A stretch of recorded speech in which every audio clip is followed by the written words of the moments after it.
नमस्कार दोस्तों, दास्तान ज़िंदगी चैनल में आपका स्वागत है। हमारी आज की कहानी है कलयुगी पति भक्ति। क्या मथुरा, क्या बरसाना, क्या गोकुल, क्या नंदगांव। मतलब यह है कि ब्रिज क्षेत्र की इंच इंच ज़मीन पर पतिव्रता सुशीला की महिमा गाई जाती थी। लोग कहते थे कि अगर साक्षात पतिव्रता नारी के दर्शन करना चाहते हो तो देवी सुशीला के दर्शन करो। थी भी यही बात। सुशीला की जिंदगी का हर पल अपने पति के लिए था। पति के दर्शन के किए बिना वह जल न पीती थी। एक बार वह अपनी एक सहेली के घर गई। सहेली का पति कहीं परदेश गया हुआ था, लेकिन खाने के लिए सहेली ने बहुत प्रकार के स्वादिष्ट व्यंजन पकाए। सुशीला यह देखकर हक्की बक्की रह गई। वह तो पति की अनुपस्थिति में एक बूंद तक पानी ग्रहण नहीं करती थी, इसलिए उससे रहा ना गया। वह बोली, बहन, तुम कैसी स्त्री हो? तुम्हारे पति तो परदेश में हैं और तुमने अपने लिए इतनी तरह के व्यंजन पकाए हैं। भला एक पतिव्रता के लिए यह सब शोभा देता है? सच्ची पतिव्रता तो वह है जो पति को देखे बिना जल तक न पिए। सुशीला की सहेली बड़ी मुंहफट स्वभाव की थी। दिल की भी वह बड़ी साफ थी। बोली, बहन सुशीला, यह सब ढकोसलेबाजी मुझसे नहीं चलती। अगर मैं अपने पति के बाहर होने पर भी अच्छा खाना खाती हूँ तो इसका मतलब यह तो नहीं कि मैं उन्हें प्यार नहीं करती। मैं तो जैसी खुश उसके सामने रहती हूँ वैसी ही उनके पीछे भी। अगर कोई मुझ पर उंगली उठाने पर ही तुला होगा तो उससे भला मैं कैसे रोक सकती हूँ? बाकी यह तो सिर्फ मैं जानती हूँ या मेरे पति जानते हैं कि हम एक दूसरे को कितना प्यार करते हैं। सहेली के इस जवाब से सुशीला जल भुन गई। उसने मुंह चुनियाकर कहा, यह तो सब ठीक है, लेकिन तुम पतिव्रता नहीं हो। पतिव्रता स्त्री के लिए शास्त्रों में लिखा है कि पति की गैर हाजिरी में वह जल तक न पिए। सहेली ने इसका भी करारा जवाब दिया। बोली, ऐसे शास्त्र मेरे ठेंगे से। अंत में बात यहाँ तक बढ़ गई कि सुशीला तुनक्कर अपने घर वापस आ गई। घर आकर सारा किस्सा उसने अपने पति को बताया। पति भी सुशीला को बहुत चाहता था और उसकी निष्काम पति भक्ति से वह बहुत प्रभावित था। फिर भी कभी कभी उसे यह जरूर लगता था कि यह सब ढोंग है। अगर पति एक महीना तक घर ना रहे तो क्या स्त्री बिना अन्न पानी के एक महीना तक रह सकती है? और उसे लगा कि यह बिल्कुल असंभव है। अगर कोई जिद्दी स्त्री इस बात पर अड़ ही जाए तो जीवित नहीं बच सकती। यह सोचकर सुशीला के पति की परीक्षा लेने का विचार बनाया। कई दिनों तक वह तरह तरह से सुशीला को कसौटी पर कसता रहा, लेकिन सुशीला हर बार खरी उतरती। कभी वह स्नान देर से करता तो कभी खेत से दोपहर ढले लौटता। कभी कभी तो ऐसा होता कि परोसी थाली तक सामने होने पर वह बहाना बनाकर बाहर निकल जाता और दिन ढले लौटता। लेकिन सुशीला ने कभी भी पति के खाने से पहले पानी तक ना पिया।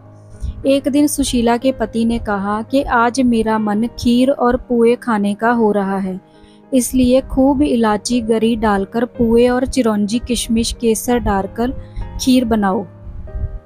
ये दोनों चीज़ें सुशीला को भी बहुत प्रिय थी, इसलिए खूब मन लगाकर उसने ये चीज़ें बनाई।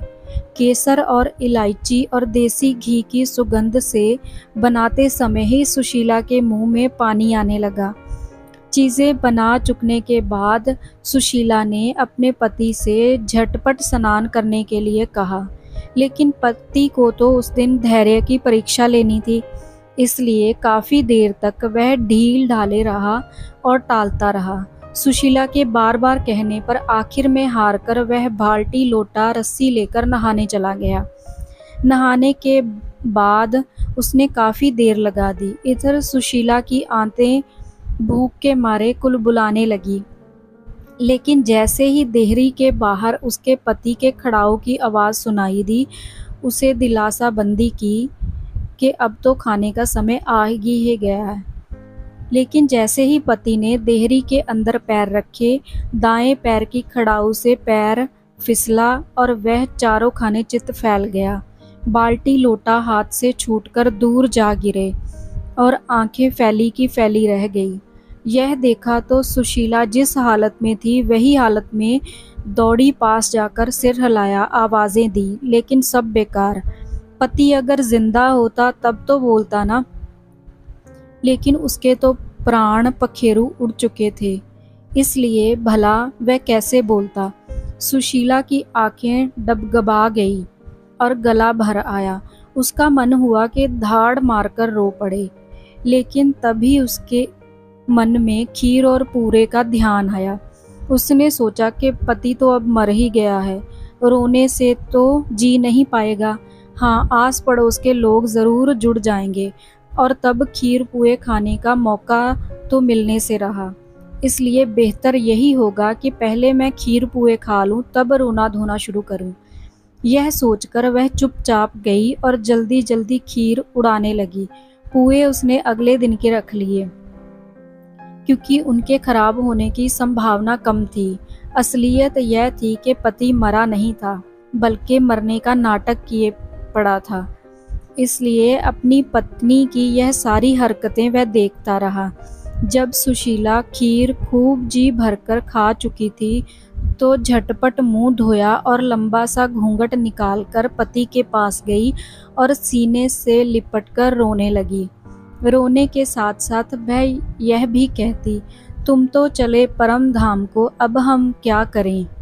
उसका पति कुछ देर तक तो उसके नकली प्रेम और दुख को सहन करता रहा, लेकिन अंत में उससे रहा ना गया और जैसे ही सुशीला ने अपना जुमला ख़त्म किया, वैसे ही उसके पति ने उससे मिलता जुलता जुमला जड़ दिया।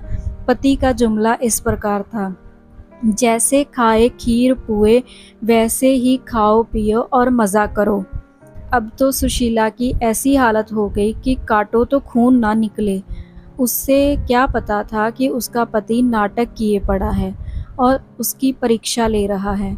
मन ही मन वह रह रहकर अपने आप को कोसती रही कि यह क्या किया, क्यों ना जबान पर काबू रखकर बुद्धि से काम लिया। और उसके बाद फिर कभी किसी ने सुशीला के मुंह से अपने पतिव्रता धर्म की तारीफ नहीं सुनी। पहले जैसी डींगे हाँकना अब सुशीला ने बंद कर दिया। सो दोस्तों, आज की कहानी आपको कैसी लगी कमेंट बॉक्स में बताइएगा। ऐसी और कहानियाँ सुनने और देखने के लिए चैनल को लाइक, सब्सक्राइब और शेयर करें। Thanks for watching.